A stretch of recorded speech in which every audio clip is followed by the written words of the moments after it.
Donc, ce que je veux faire, c'est vraiment une introduction générale pour être tout sur la même page à niveau de qu'est-ce que c'est le SARS-CoV-2 et qu'est-ce que c'est le COVID-19 et un peu d'informations sur la vaccination et sur les variants. Euh, on connaît, je crois, maintenant tout ce nom, SARS-CoV-2, mais c'est bien de se rappeler de qu'est-ce que ça veut dire. Donc, depuis le début, a été nommé Severe Acute Respiratory Syndrome Coronavirus 2. Donc, déjà, on sait qu'est-ce qu'il cause. Un syndrome respiratoire sévère. Et on sait aussi qu'il fait partie de la famille de coronavirus. Et c'est le deuxième, puisqu'on se rappelle qu'il y a eu le premier virus de la SARS en 2003 qui donnait des symptômes semblables. Il avait beaucoup de choses en commun, mais pas tous, parce que la transmission était beaucoup plus limitée et il donnait des symptômes plus sévères. D'un côté, c'était pire en termes de mortalité. De l'autre côté, ça a été contrôlé. Donc, on identifiait très facilement les personnes infectées. Et c'est comme ça que ce n'est pas devenu une pandémie au niveau de SARS-CoV-2. On sait aussi très bien, je crois maintenant, que les symptômes plus communs sont la fièvre, la toux, la fatigue et surtout au début, un des premiers symptômes qui ont été reconnus très particuliers pour SARS-CoV-2, c'est la perte de l'odorat et du goût qui peut durer aussi après l'infection. Les modalités de transmission, c'est surtout à travers des gouttelettes respiratoires. Mais le virus est transmis aussi, ces gouttelettes, normalement, c'est en contact direct avec la personne infectée, dans le sens que normalement, les gouttelettes ne font pas des trajets longs. Donc, c'est normalement si on entre en contact avec une personne infectée, ou à travers ces gouttelettes, ou à travers un contact direct avec la personne, donc je sais pas, les mains, ou comme vous voyez dans l'image, des objets contaminés par la personne. Il y a toutefois aussi la possibilité de se contaminer plus à distance. C'est une contamination possible, mais moins importante, et c'est surtout par des gouttelettes plus petites, qu'on appelle aussi aérosols, qui peuvent rester dans l'air. Et donc, là, il y a toute une discussion encore en cours, mais l'OMS reconnaît qu'il y a aussi cette possibilité, mais c'est dans la minorité des cas. Donc, c'est surtout avec un contact direct avec une personne infectée qu'on s'infecte. Et clairement, le virus doit rentrer dans notre tractus respiratoire pour pouvoir se répliquer et donner les symptômes. Euh, Comme je disais déjà au début, il y a des facteurs de risque, donc pas toutes les personnes vont développer une maladie sévère, heureusement. La plupart des personnes vont développer des symptômes légers, qui sont la fièvre, la fatigue, la toux, comme on a dit, et malheureusement, il y a aussi des personnes qui vont développer des symptômes plus sévères. C'est surtout quand l'inflammation après l'infection au niveau des poumons limite les échanges d'oxygène. Donc, c'est là qu'il faut que les personnes ont besoin de soins intensifs et clairement, ça peut arriver à la mort. Donc, on sait très bien maintenant que les facteurs de risque le plus grand, c'est clairement l'âge. Donc, on sait que les personnes plus à risque sont normalement les personnes plus âgées, mais il y a aussi des autres facteurs de risque comme l'âge, l'obésité et aussi des comorbidités comme le diabète et des maladies cardiovasculaires. Donc, c'est pour ça que c'est clairement les personnes âgées et les personnes qui ont ces facteurs de risque qui ont été les premières à être vaccinées. Quand on n'avait pas, donc il y a une année, quand on n'avait pas beaucoup de doses de vaccins à disposition, on a commencé par eux, puisque ce sont les personnes qui sont plus à risque de développer une maladie sévère.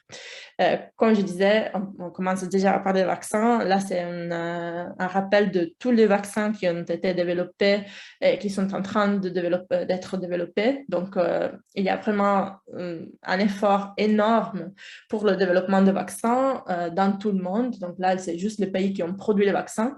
Il y a beaucoup de vaccins qui sont arrivés sur le marché, dans le sens que sont distribués dans le monde. Il ne faut pas seulement penser à la Suisse, où on a les vaccins ARN surtout, mais il y a vraiment beaucoup de vaccins aussi développés en Chine, en Russie, en Inde et à Cuba, par exemple, aussi, et dans des autres pays.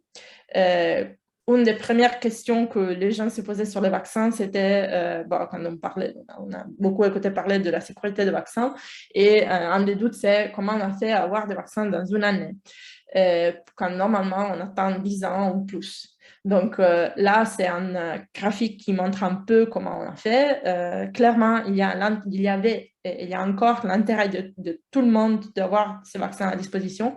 Ça a changé un peu la procédure normale pour obtenir ces vaccins, dans le sens que il y a eu beaucoup plus d'argent qu'on a mis pour le développement de ces vaccins. Et donc, normalement, ce qu'on faisait, c'était d'attendre la fin d'une phase de développement, donc la phase 1 dans laquelle on regarde s'il y a de la toxicité. Après, on passe à la phase 2 dans laquelle on commence à regarder sous des petits groupes l'efficacité. Après, on passe à la phase 3 dans laquelle on a des groupes plus grands pour évaluer la toxicité, l'efficacité, pardon.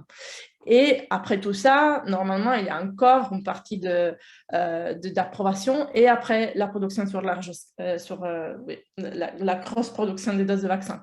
Au lieu pour le COVID-19, ce qui s'est passé, c'est que tout a été fait en parallèle et ça a été permis parce qu'il y a eu beaucoup plus d'argent. Donc, c'est clair que si j'ai un vaccin qui ne montre pas efficace en phase 2, normalement, je ne le produis pas, parce que ça veut dire que je perds beaucoup d'argent.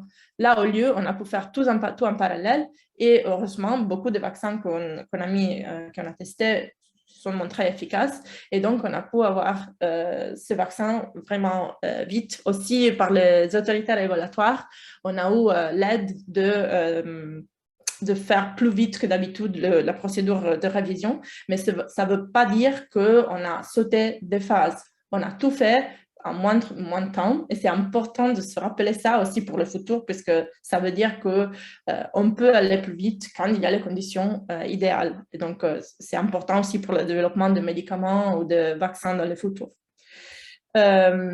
Quand on parle de vaccins, comme je disais, il y a plusieurs types de vaccins. La plupart de ces vaccins se basent sur la protéine spike, dans le sens que c'est ça, l'antigène, c'est ça qui va activer notre réponse immunitaire. Donc, la protéine spike, c'est la protéine qui décore la surface de coronavirus. Et c'est celle qu'on veut bloquer avec notre réponse immunitaire. Puisque si on bloque la spike, on bloque l'entrée des virus dans les cellules. Donc, c'est clair qu'on bloque l'infection aussi. Quand je dis que la plupart des vaccins est basé sur la spike, ça ne veut pas dire qu'on donne l'entière protéine, puisque en effet, il y a des vaccins dans lesquels c'est la protéine spike entière qui est donnée, mais surtout pour la Suisse, les vaccins qui sont à disposition sont des vaccins basés sur l'ARN, mais l'ARN code pour la protéine spike. Donc, ce n'est pas dans le vaccin qu'il y a la protéine spike, mais c'est dans l'ARN qu'il y a l'information pour faire produire à nos cellules la protéine spike. Le même système peut se baser, donc la même idée de faire produire à notre corps la protéine spike, c'est la base aussi des vaccins à ADN et des vaccins basés sur les adénovirus ou sur des virus qui sont juste utiles pour amener l'information génétique, à nouveau la séquence qui code pour la protéine spike, à l'intérieur de notre corps. Il y a aussi des autres technologies de vaccins et un peu tous sont en étude, mais je vais me concentrer surtout sur les vaccins à ARN parce que c'est ceux que la plupart des gens en Suisse ont.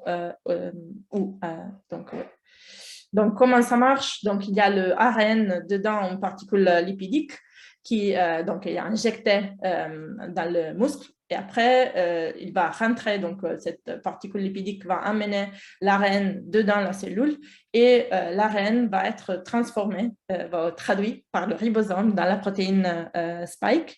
La protéine spike va elle-même être exposée sur la surface des cellules et aussi dégradée par des systèmes internes de la cellule pour activer d'un côté les lymphocytes B, de l'autre côté les lymphocytes T, donc B et T.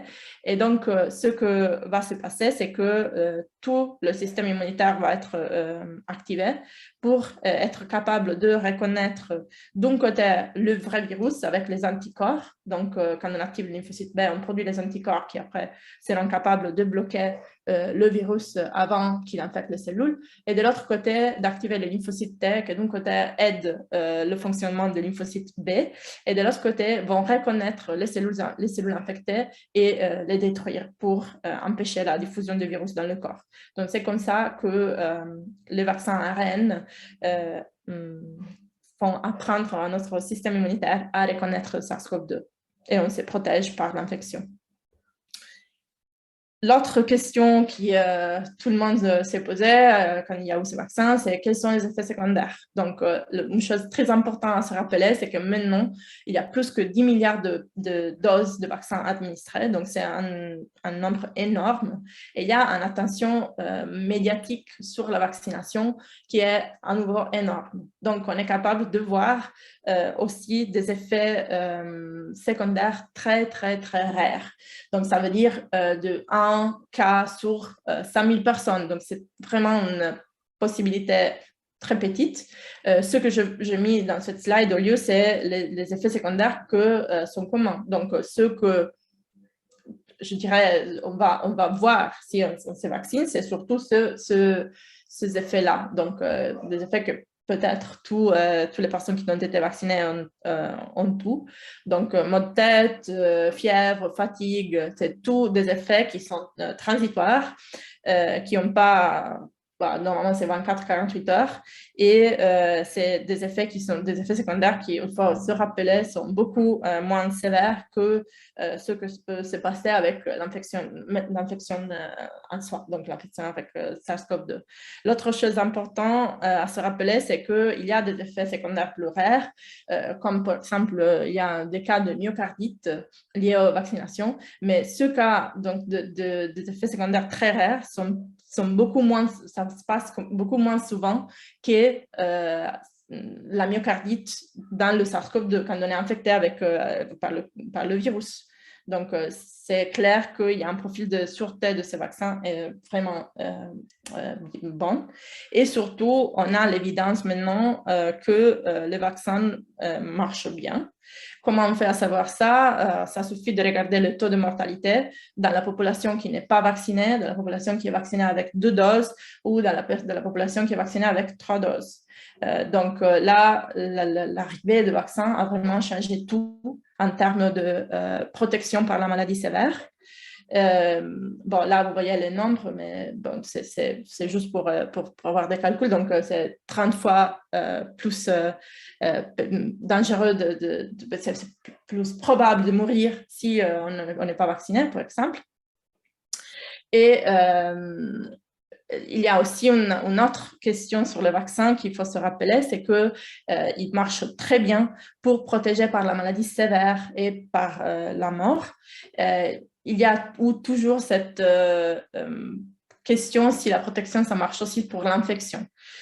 Donc, si on se protège on pourrait dire par les symptômes légers. Donc, là, vous voyez un tableau qui résume un peu toutes les informations sur les différents vaccins qu'on a à disposition, sur la maladie sévère et sur l'infection. Et vous voyez qu'au début, si on regarde Moderna ou Pfizer, on avait une très bonne protection aussi par l'infection. Ce qui s'est passé après, c'est l'arrivée des variants, donc différents variants. Et si on regarde où on est maintenant avec Omicron, on voit qu'il y a encore une très bonne protection pour la maladie sévère, au lieu où il y a une perte de protection par l'infection. Mais ça, avec l'arrivée d'Omicron, c'est vrai aussi pour les réinfections. Donc, du moment qu'Omicron a beaucoup de mutations, les vaccins sont un peu moins efficaces en termes de protection par l'infection, mais ils restent très efficaces, comme on a vu par le graphique avant, pour la protection de symptômes sévères et de la mort. Quand on parle de variants, il faut juste pour se rappeler de qu'est-ce qu'on parle. Donc, on connaît très bien l'image de SARS-CoV-2. Donc, les parties rouges sont la spike. Si on regarde la séquence de la spike, elle est composée par 3 subunités. qui chacun est formé et codé par une séquence d'ARN. Et donc, il peut y avoir des mutations dans cet ARN et ces mutations peuvent devenir des changements d'aminoacides. Donc là, par exemple, c'est ce que s'est passé avec une des premières mutations qui a été trouvée dans SARS-CoV-2. Donc là, si on regarde en janvier 2020, il y avait toujours cet aminoacide-là, mais avec le passage de temps, si on séquençait le virus, on a trouvé que la plupart, après déjà en mai, avaient cette mutation. Donc, il y a des mutations qui peuvent apparaître pour des erreurs de réplication et ces mutations peuvent se fixer s'ils donnent un avantage au virus. C'est comme ça que les variants apparaissent et c'est comme ça que les différents variants préoccupants se sont répandus dans le monde. Donc, il y a des mutations communes dans la séquence de la spike des différents virus. Mais ce que je voudrais seulement vous montrer, c'est clairement le nombre de mutations dans l'Omicron, qui c'est beaucoup plus élevé des mutations qu'il y avait les précédents variants. Donc, on avait alpha, bêta, gamma, delta, mais il y a aussi beaucoup des autres. Mais clairement, Omicron a étonné d'un côté pour le nombre de mutations. Plus de mutations, ça veut dire que la structure de la protéine change un peu et c'est pour ça que ce virus arrive à échapper un peu à la réponse immunitaire des vaccins, mais aussi des infections avec un des autres variants. En même temps, toutes les fois qu'il y a une nouvelle variante qui arrive, il y a plein de labos qui commencent à étudier la variante et aussi des épidémiologistes pour comprendre s'il y a des variations, pas seulement à niveau d'immunité, mais surtout, mais aussi à niveau de transmissibilité et de sévérité des symptômes. Ce qu'on voit maintenant avec Omicron, c'est que clairement, là c'est encore écrit en clear, mais maintenant on est plus dans l'idée que ça se répand. Donc c'est un taux de diffusion majeur et qui a sûrement un avantage pour la diffusion dans les personnes qui sont vaccinées ou qui ont déjà eu une infection. De l'autre côté, c'est la première fois qu'on voit une variante qu'apparemment, il a moins de symptômes sévères, mais aussi là, on n'a pas encore tout compris, comme toujours dans la science. Et il y a quand même l'intérêt de mieux comprendre comment c'est possible que cette variante donne moins de symptômes sévères, mais il faut se rappeler que quand même, dans les personnes qui ne sont vaccinées, reste un virus qui peut donner des symptômes très sévères et qui est lié à un nombre de morts qui continue à augmenter dans le monde. Donc, c'est pas que c'est tout fini, comme on a dit au début de cette meeting. Qu'est-ce qu'il faut encore faire dans le futur? Donc, clairement, il y a l'intérêt à adapter les vaccins aux variants en circulation. Il y aura sûrement une vaccination de rappel pour les personnes à risque. Et là, il faut se rappeler qu'on le fait tous les années pour la grippe, donc il ne faut pas s'étonner qu'il faut le faire aussi pour le SARS-CoV-2. Et il faut se rappeler aussi que donc, les données qu'on a maintenant, c'est que surtout avec les variants, les vaccinations ne protègent pas par les infections récurrentes, mais si on est vacciné, on peut vivre avec, dans le sens que tous les années, normalement, on avait des rhumes. Donc, si on arrive vraiment à avoir une bonne protection de toute la population, on peut accepter que le virus circule et donne des symptômes pas sévères dans les personnes donc vaccinées ou protégées.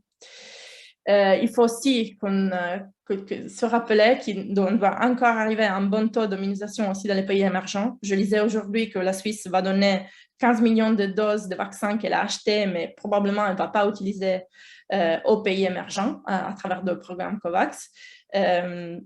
Et il faut aussi continuer à monitorer les variants, puisqu'il faut savoir qu'est-ce que c'est en train de circuler pour pouvoir adapter ce vaccin si on voit des autres variants, surtout pour les personnes à risque.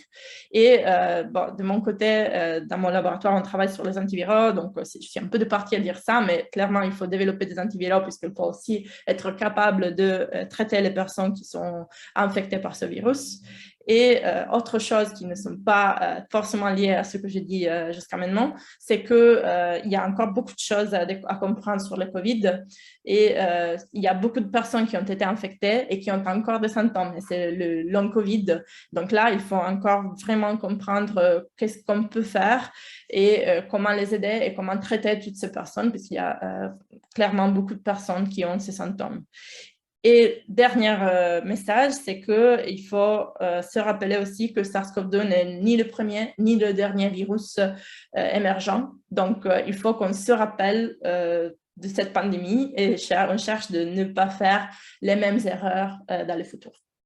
Et avec ça, je finis. Désolée si je